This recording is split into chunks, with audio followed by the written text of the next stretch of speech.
Do you want to go live now? I want to go live now. My eCan gave me a giant warning. They're like, you sure you want to go live early? You're not going to be ready.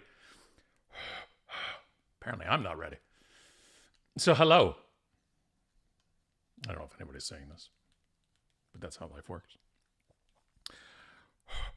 Welcome to today's webinar about influence. Now, I'm going to check my glasses so they're not all like weird looking the entire time. Let's check that we are out there live. Double check. Everything's going good to go. Oh, there I am. It's like it's this weird kind of feeling when you see yourself live. Okay, so, hi. Today we are going to be talking about influence. And so I put a bunch of slides together because I haven't done this in quite some time. And I want to talk about this type of stuff because I haven't got to talk about marketing in this type of way in a while. And it's fun to talk about it, and working on the thought on leadership and what kind of goes into that as I'm working on kind of the next kind of talks and the next kind of things. So let's hop into the talk and the slides, and let's see if I can pull up the Restream chat here too.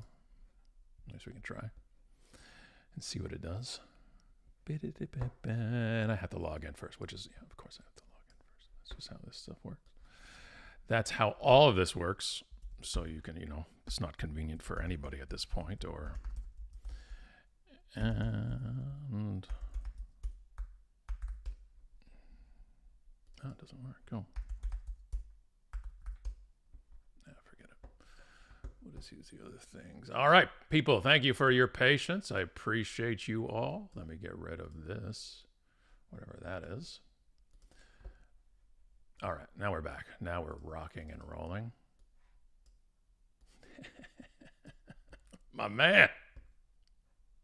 What time you got there right now? This is Abhisek. He's the president of the Nepal fan club. Did you stay up or wake up early? I'm trying to figure out which side we're on here. I think you're staying up late for me, but you can let me know.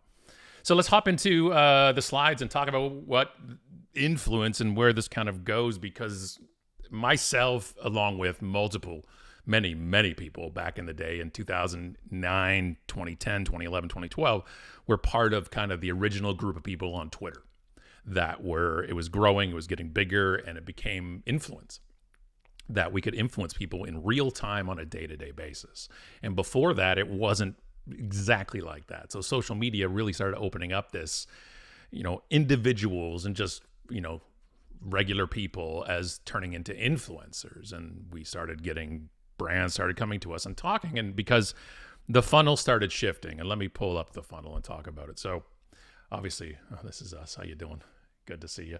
But so this world here is a very basic one when it comes to a funnel. Now, this happens to funnel. I'm going to talk about a B2B one for a second, and I'm going to go back and forth a little bit today on working with influencers in a B2C and a B2B world. And it's all that one thing we forget is it's all the same thing. I don't mean the same thing as in selling to a business is the same as selling to another business. What I'm saying is we're dealing with humans. So a lot of these application and issues all come together. So, and we also have a time update here. So what do we got here? Abhisek says, what do you say? 10:48 p.m. I set a reminder to watch it. You are my guy. Just get somebody who's dedicated to you as he is to the marketing world. My man. So let's go back in here. So the sales funnel is something as old as time when it comes to business. And we put in very simply, right? You're trying to get people into your funnel, whatever that is. And people raise their hands, they hop into the funnel. And really, this is how we've looked at business forever. Getting people in the funnel, top of the funnel, get interest and curiosity all the way down to the bottom where they can pull them through, and then you make a sale. Well, what happened with the internet especially, it wasn't social media necessarily, but it was the internet actually in the 90s that really started creating these spots for, we used to call it the democratizing of information, the democratizing of everything. And well, nowadays, and it took us a decade or two to break it all. But one of the things I loved about the internet was two things. One, it was literally unlimited information. I could go out there and find almost anything about anything I wanted to. And as somebody who grew up sitting in the basement just leafing through encyclopedias because I just wanted to know briefly about every single thing there is, it made me very happy. So the internet created that, but it also created a place for consumers and people to give their opinion on products, on brands, and on businesses. And we never really had that. We've had the Better Business Bureau, what we've had in places, but we've never really had a place to stand to say, look, we don't like this, or we do like this. You should check this out. And then whether it's reviews, whether that's Yelp or everything that's come before, that'll come after it. The fact that we trust each other much faster than we'll ever trust a business and their opinion of what they do, obviously for multiple reasons. So what that created was a cloud. Really, a sales cloud that was out there that was filled with all of the things, all of the informations we could possibly get. We have the white papers and the blogs and the word of mouth and the search and the videos and the reviews and so a lot of that stuff floats in the literal cloud. We talk about digital. But a lot of these things this is where decisions start getting made for purchasing. And in B2B, as a matter of fact, 60% of a purchasing decision, and this is back in 2017. This is 9 years ago.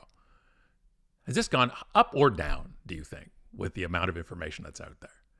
That the purchasing decision, the majority of the purchasing decision is made before ever reaching out, before ever getting to the gate that we're gatekeeping for people to get through, to get to our people, whether that's a salesperson, whether that's a demo, whatever we're going to do. And the fact is all the funnels are pulling off this cloud, right? We're pulling off this cloud. So you go into a funnel here because you downloaded a white paper and you put in your information, off you went into that funnel. And you went to this other funnel and you went to this other funnel. And what happens here is that not only are you people pulling from the funnel, everybody who's going into yours for your business is still in that sales cloud. So even when you've got them, you don't have them, right? They've started, but that doesn't mean they're exclusive. They're not monogamous potential clients. They're all over the map. They're sleeping around everywhere with people, and they're going into these places. And it's a thing that it's not just B2B. Now, because this is a stat that we used off Forrester from B2B, but the actual purpose of all of these things is not that fact. It's a fact that we all kind of live and decide off the same type of things. And a lot of that has to do with influence, right? Back in the old days, the 80s, and some of the 90s, the influence was we had celebrities, they endorsed something, there was a commercial, there was a sponsorship, and you're like, oh, this third party decided to also let me know that this is good, kind of like social proof. But social proof is something of proof of others that have not been compensated. Because before we had celebrities got paid to endorse things, and now we're in this world where it's non-celebrities in theory, but the word celebrity is up for grabs as well. Because when I hear celebrity, I think, famous person. But famous in my day is Hollywood, is the music industry, is, famous for me. Well, now famous is the most followers a lot of the times. And influence isn't decided by businesses. Influence is decided by the audience of the individual. You can have influence over 15 people now in a business, and there's purchasing. Those 15 people all have purchasing power. I'll take those 15 over 15,000 just generic followers. So one of the mistakes we made when we decide to who we work with when it comes to partnering with a brand is sometimes that sheer volume of size. And as anybody knows who's sponsored or done something with larger groups, it's not all that a lot of the time because they're the ones in high demand. I always want people to look for that niche influence, that ones who are just like within our industry potentially, but they're the ones who actually will do a lot for you. And we're talking about today of how to actually amplify a partnership. And I'm going to give you a couple examples of that. And I want to show you, talk about a couple of them today that are really, obviously, everything I'm going to talk about today is the campaigns that we've been a part of. because I know the behind the scenes, and also I know these stories haven't been told 100 times by other people because they're ours. And so it's a very basic thing. I'm going to start off with 2 B2C examples, and we're going to end with 2 B2B examples when it comes to working with us for influence. And so you can take this seat and say, okay, so how would we get myself, on marketing, and Allison, depending on the campaign, how would you get us involved, and how would you get us to want to do it? Because everything's a pitch. You're pitching an influencer to do something. You're pitching the consumers to buy something. Everything is a pitch. And one of the first keys about that is having the right person play the point. Now, for many people who are part of my circles, and back in those days in social media, know Dury. And Dury's the key human in all the things when it came to Toronto and Canada and the agency when it came to social. He was the man when it came to these things. Why? Because Dury understood one thing. You have to match the pitch to the person. Now, a lot of people out there just do generic type of things, and I get it. You're busy. We'll just do generic kind of emails to 5 people or 10 people or 20 influencers, and off you go. But Dury decided to pitch differently when it came to this campaign that was coming to Canada, and that's Tassimo. So Tassimo, back in the old days, when it was 2010-ish time, Tassimo wanted to come into Canada. And Kraft Foods owned the rights to Tassimo at that time. I have not checked recently. But they came to the agency, to Dury at Ogilvy, and said, we don't have a radio TV budget. We're not going to do this. And Dury convinced them, let me work with influencers. But that wasn't the term. The term didn't exist then. Let me work with people on Twitter. I believe in these people. And he used a listening tool. I think it was Radiant 6 out of Halifax, but I'm not positive on that. But so one of the things you do at the time was, all right, I want to get the coffee. They want to be part of the coffee conversation in Canada. Now, if anybody here that has done any amount of experience in, anything, the hardest thing to break is a habit. And the coffee habit here is like a lot of places. If you're in my region in Southern Ontario, Tim Hortons is religion for a lot of people. Break into that, good luck. And single serving coffee, I'd never heard of at the time. And I'm like, I'm going to do this. So we got an email. And here's also the thing. He does not have a budget to pay influencers. So you're another restraint and another challenge. So Dury reaches out, and I get an email just like any other emails. And at the time, you had to go through my assistant. So you have to get through the door to get to the right door. And he writes, and Dury mentions a few things I had already done or mentioned on Twitter, which was great, which was smart, it's personal. And then he wrote and said, we'd love to send you a Tassimo, because it's coming out in Canada now, and we know you're part of the conversation in Canada. We'll send you a Tassimo, and we'll send you a bunch of discs of coffee to try. If you love it, we'd love for you to tweet about it. If you don't, we'd rather not. But that was it. There was no huge demands. There was no, you're going to blog about Tassimo, because also, why would I blog about Tassimo on a marketing blog? I don't have a coffee blog. I don't have the thing you're looking for, and I'm not going to taint my brand because you're giving me something free. So it was important to understand our brand and the way it worked. So he sent the Tassimo. They send the Tassimo. Okay? We get it. I like it. I talk about it. I tweet about it. I'm like, this is great. I really liked it. It was actually really, I dug it. So then the following week, Dury reaches out again and says, thank you. Thank you so much for the tweets. You've already helped us so much already. No follow-up previous to that. No, hey, when are you going to tweet? None of those things. But here's the key. He then says, pick 10 people that are on Twitter, that are friends or family, that you know, that we could send a Tassimo to. And I'm like, what are you talking about? And this is in November. I'm like, this is going to cover off Christmas gifts, no problem for you. I'm like, Ma, get on Twitter. I want to send you a Tassimo. It's like, yeah, I was like, Oprah, you get a Tassimo. You get a Tassimo. Everybody gets a Tassimo. It was so good. And it just went bananas. It went bananas. And that was one of the keys to it. It wasn't just the campaign. It was the extra kind of amplifier that went in there. And let me show you the results of it. So the goal is to get up to 4% of the coffee conversation in Canada. Okay. And they actually ended at, I think it was, let me see, get me on here, sorry. 0.04% was what they were part of before the campaign. They ended at 12.6%.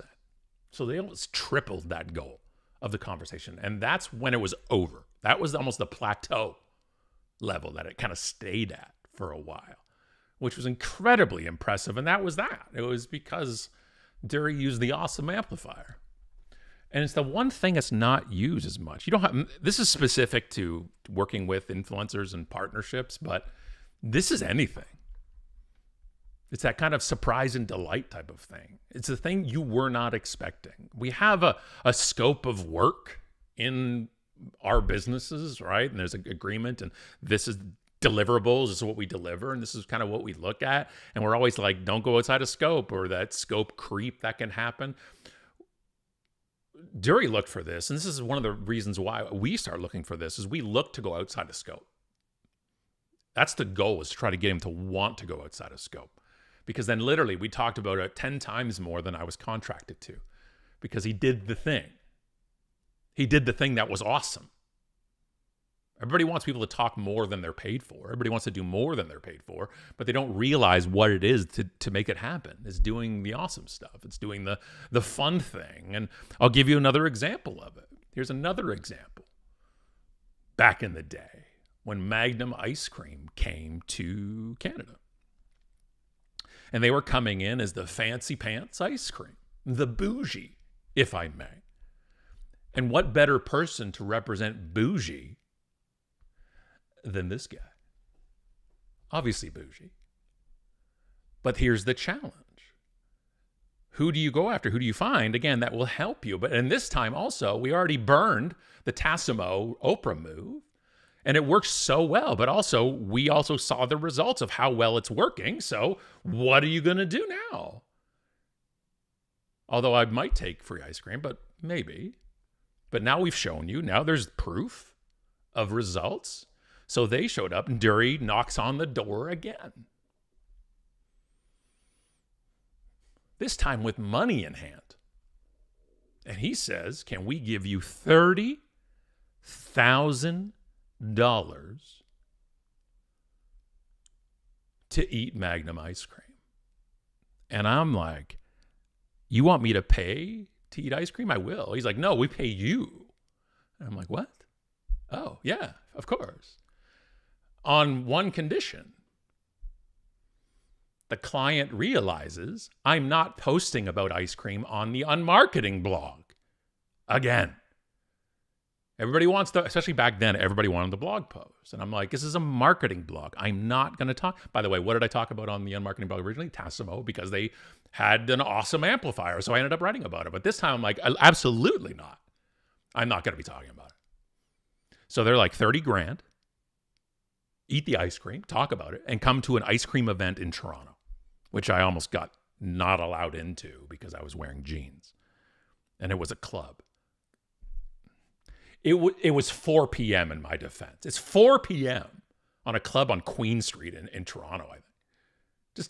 Just stop.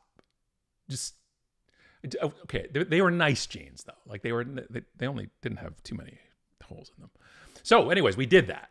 Talked about it. A bunch of influencers in Canada talked about it. Delicious, by the way. So I made a video because that was what I agreed to, but the video wasn't going on the blog. The blog is where a lot of the traffic would happen, but I said, okay, I'll do it on Facebook. They knew that, no problem, awesome. And I made a video, of course, trying to be me, and they sent me the double chocolate Magnum as one of the flavors, and I'm like, you know what? There's more chocolate in here than I... And I titled the video, Magnum Ice Cream Fraud,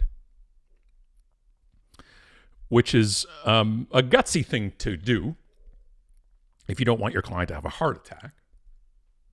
But in the video, I'm eating the ice cream, talking about it, and I hold it up to the camera and I say, it's actually quad chocolate. There's quadruple chocolate because it's also chocolate ice cream and there's a chocolate center.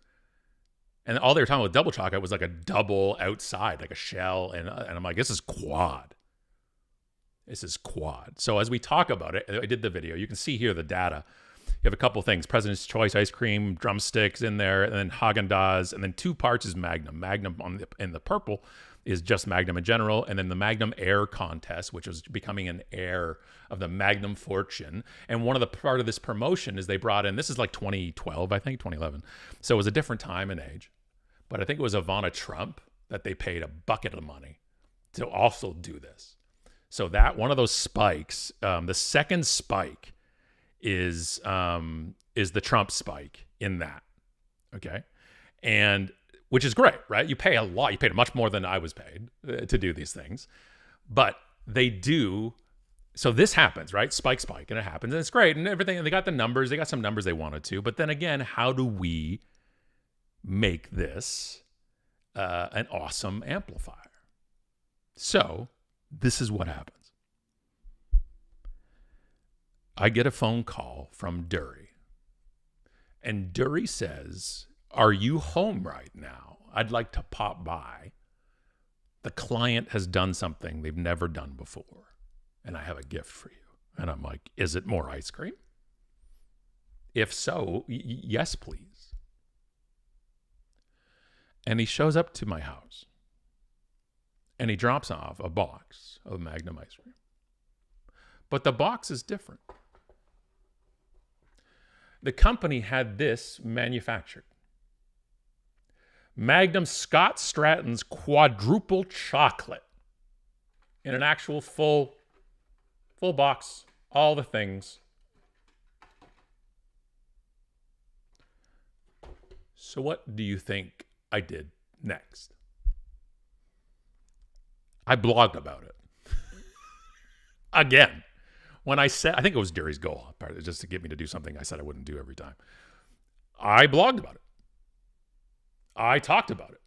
It shows up. I lose my mind and check out the numbers. That third spike was the box. The campaign was over a spike ago. That was all Dury and the client.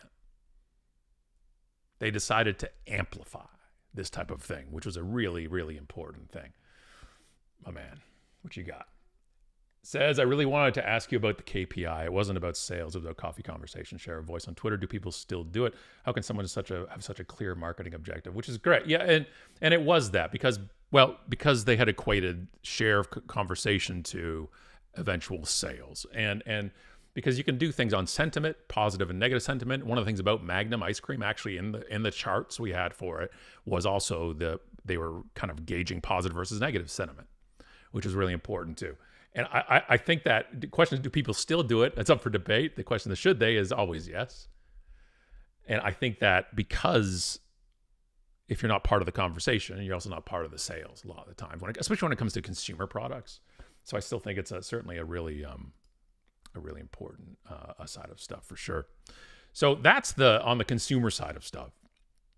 And let's then pop over to how that works and then in a B2B situation. So in the past decade or so, we've done different things with us, either with the podcast, with the show, or just in general with Allison and I when it came to B2B influence. And this is also, they call it partnerships more in B2B, but it's all the same thing.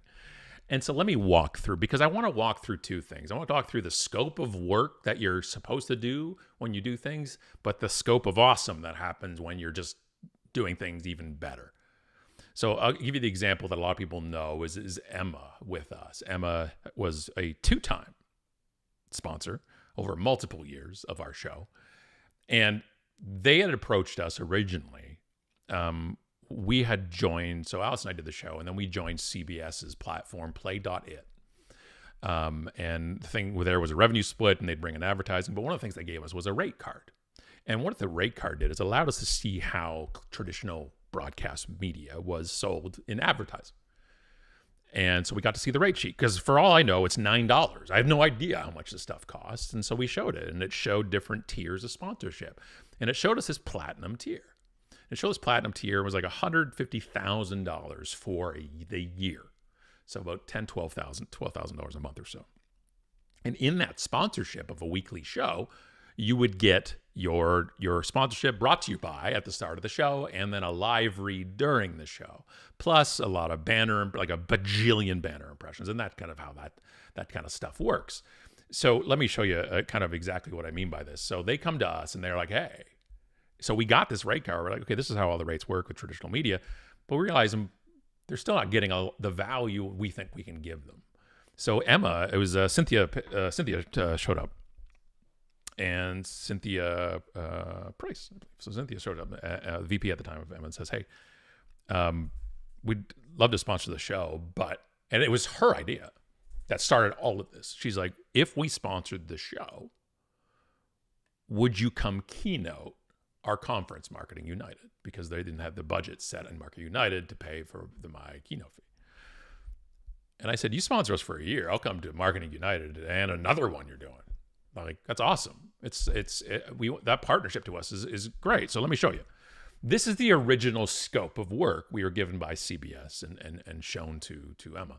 It was audio only, intro and live read in the show, a bajillion, I believe that's the official metric, a bajillion banner ads, one keynote talk, and one webinar we agreed to. How it finished was audio and video of the show with their logo everywhere, and I'll show you that today. An intro and live reading the show is still the banner ads. I put their logo in all of my keynote talks at the end talking about the show. We wore their apparel on a bunch of shows, 2 keynote talks and 2 webinars, and that was all because of how they were. Because the awesome of them was the people.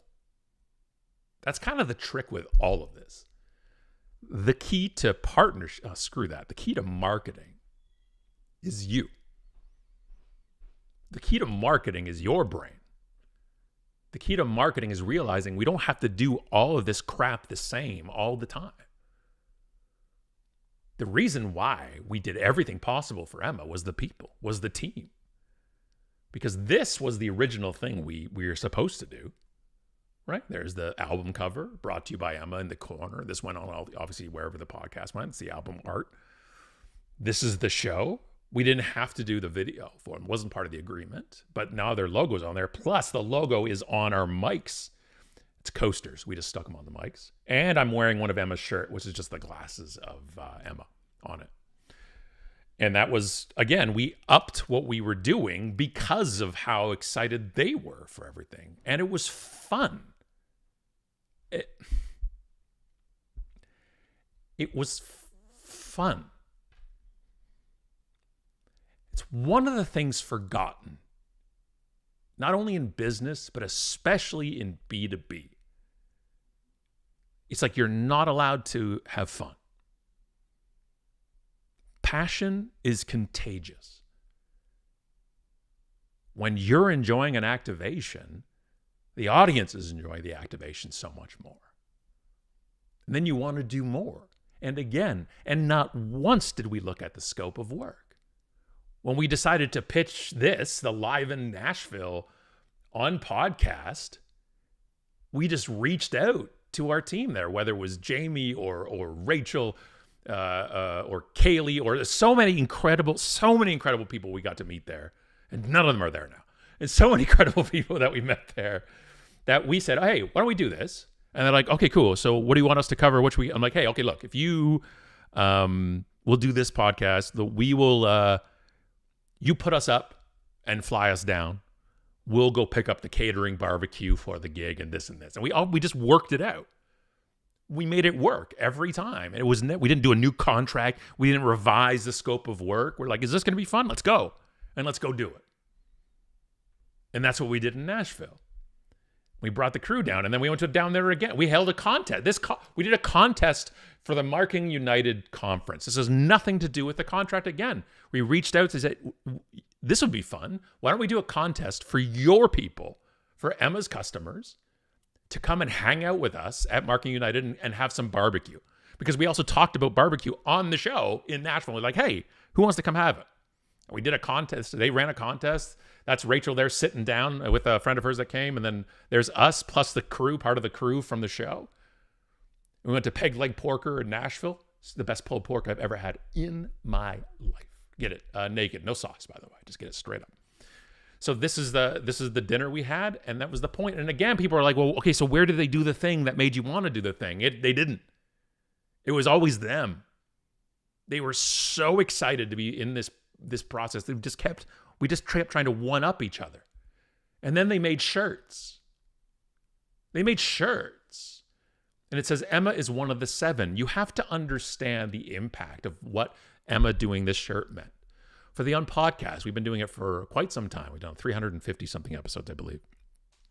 And our audience, and hello to you if you're one of them, on the live or the recording, that we call them the 7. It's their audience because we have 7 listeners. I said that right from the beginning of the show because I'd say something off-putting, which is frequent, that I always say we just lost a listener, now we're down to 7. And listeners of the show started coming up to me at conferences and saying I'm one of the 7. And it was like your calling card for being the 7. And it warms my heart every time I hear it. Every time.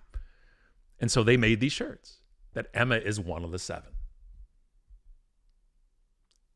The thoughtfulness of doing this alone made me want to run through walls for them. Because it's on brand, it's fun, it's smart, and it shows you give a damn, that you listen to the show. The number of people that are just willing or wanting an agency or AI to go find the influencers for them and do all this stuff, when this is the fun stuff. We're not the biggest name in the business. We're not the biggest name in marketing. We're not the biggest name in email. But you're not going to have more fun with anybody else. Also, they got the results. They exceeded every KPI they had. And we sent them 0. They were just measuring their stuff themselves. That's how they're funded. And they all wore the shirts. And so when they wore the shirts, and one of the deals for it is that I will do a keynote at a few places. One I'll do at Content Marketing World. What do you think I wore on stage? That's not in the contract. There's 3,000 to 4,000 marketers in the room for this keynote. That's not paid for. That's outside of scope. And since this is one of the conferences that I'm doing for Emma, they have a booth. Guess who's going to be at their booth after that keynote? Being the Pied Piper all the way down to their booth. There it is. Signing books at the booth isn't part of it either. This is outside of scope. I was to do a talk there. We added on coming down there. And then I said, look, buy the books, I'll come sign them. They're like, awesome, wasn't part of the scope. Didn't have to revise a contract. We sat there and signed until everybody got what they needed. And here's one of the keys. If you're going to do, look, this is one of the easiest ways to do it if a conference-wise. There's a conference and there's somebody speaking who's a thought leader because that's why they're speaking. If they have a book, find out if you can buy their books if the conference isn't and have them sign them at your booth after their talk. Like a lot of these booths cost a lot of money. And a lot of times it's a fraction of the cost to have somebody come and just amplify it. I've done it for multiple gigs. We've done it for Emma, and it's always this giant line like that. To the point that I sat there and signed books until they shut the lights off the convention center. And then I signed the rest outside. And while you're doing this, Emma's team worked the line, scanned the badges, and handed out books. So if you didn't want to get it signed or didn't want to wait, you still got to walk away not empty-handed. You can do a bunch in these partnerships. Hang on one second. I'm sorry, folks. What is up, baby? Hang on. See if I can give you it. Hi, sugar. Yeah. So it's like that. It makes it so incredible. Patty says it is passion, and that's it. This is the key. This is what we look for. Like we've only done a few of these things. Because you want it to be fun. Because the fun translates. It goes out there and it totally translates into a whole other level of just ridiculousness. This stuff can happen here. So obviously very happy with everything. Went so well. And then I'm going to show you the other side of another program we did as well. And this is called Entrepreneurs in Residence. So there's multiple ways you can do stuff, right? You can be a sponsor, which is what Emma was. And they sponsored the show, and they sponsored us, and we did these kind of things for fun. And this was an activation, which is Entrepreneurs in Residence. And let me tell you where this comes from. When I was first working, I had 2 jobs corporately out of college. Excuse me for a moment. Just even saying I worked corporately, it makes my mouth dry up.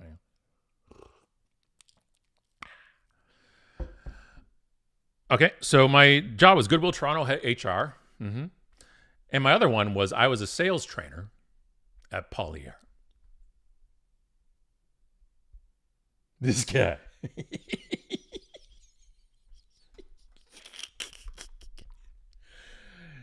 So this little human, Allison, if you're watching right now, sugar,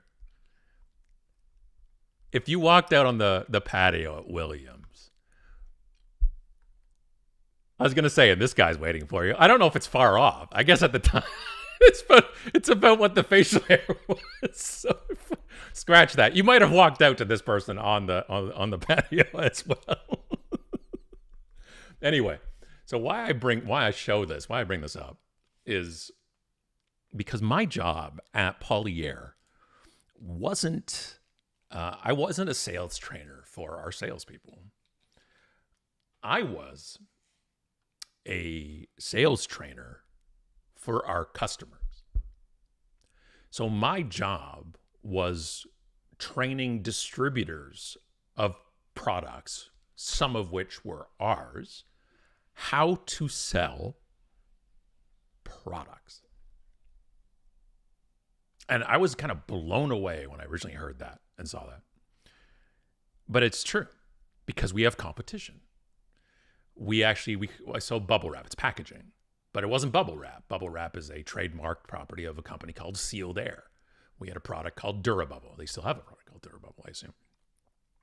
So my job was flying around and giving not only tours of like our different facilities to different people, but also training them on consultative selling.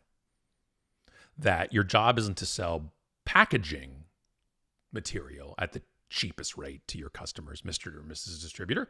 Your job is to say, what are your issues?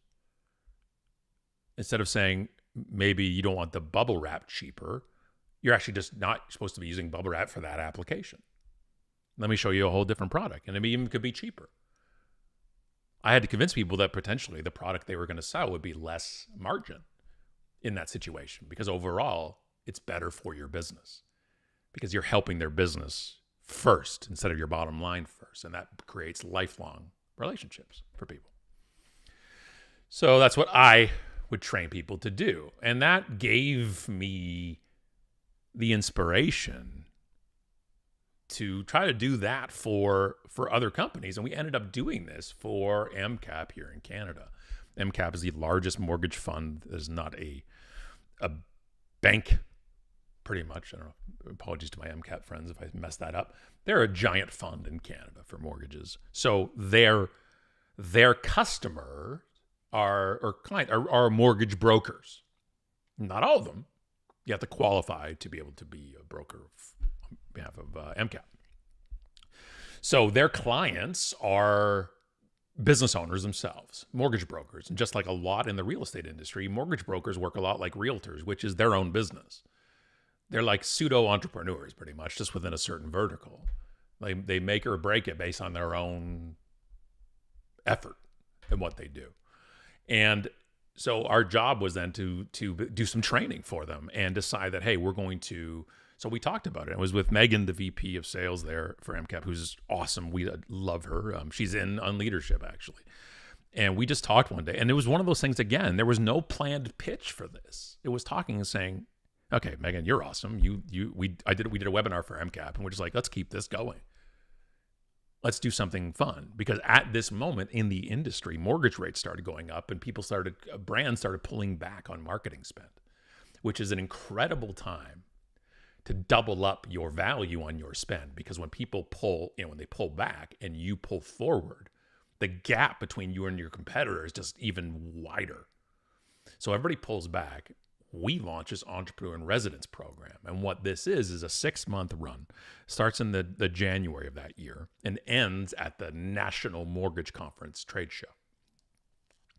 And we go and do kickoffs across Canada. We do Toronto and Calgary and Vancouver, and I can't remember what else we did. And we went, and it was a kind of kickoff. We said hello. We got to meet everybody. And then once a month, we put out training. So we went around, said hello to everybody at all these places, spread the news that we were there. And then once a month, we did training. We did a video for MCAP. They put it in within their internal system. And then the next week, we went live on the LinkedIn page for MCAP, though. So not on my page, on their page. And we helped out their brokers.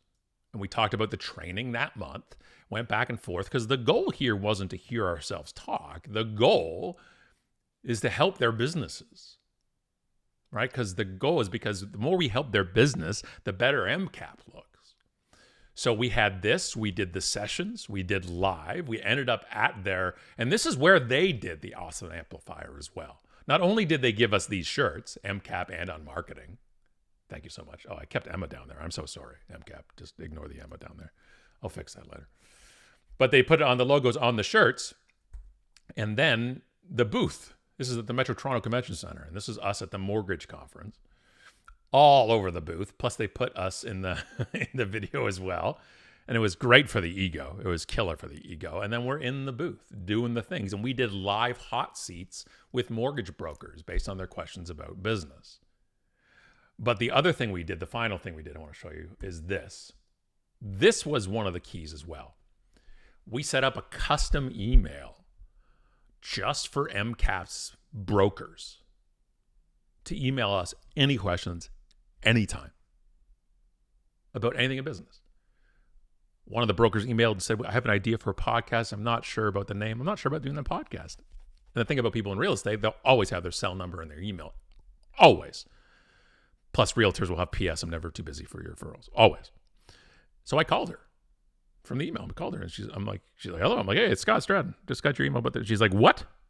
How are you calling me? And we talked for 40 minutes about her show and her idea. And by the end of it, she was good to go.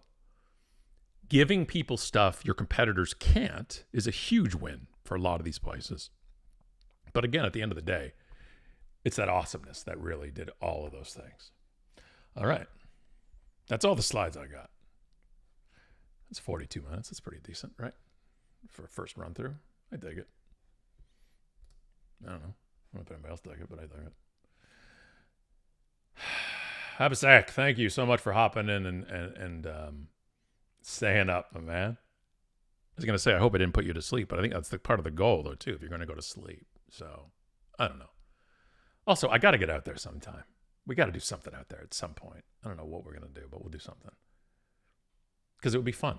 And that's the point. All right, y'all. Thanks for hanging out. I hope you enjoy it. Any questions, comments, put in the comment or send me a message, and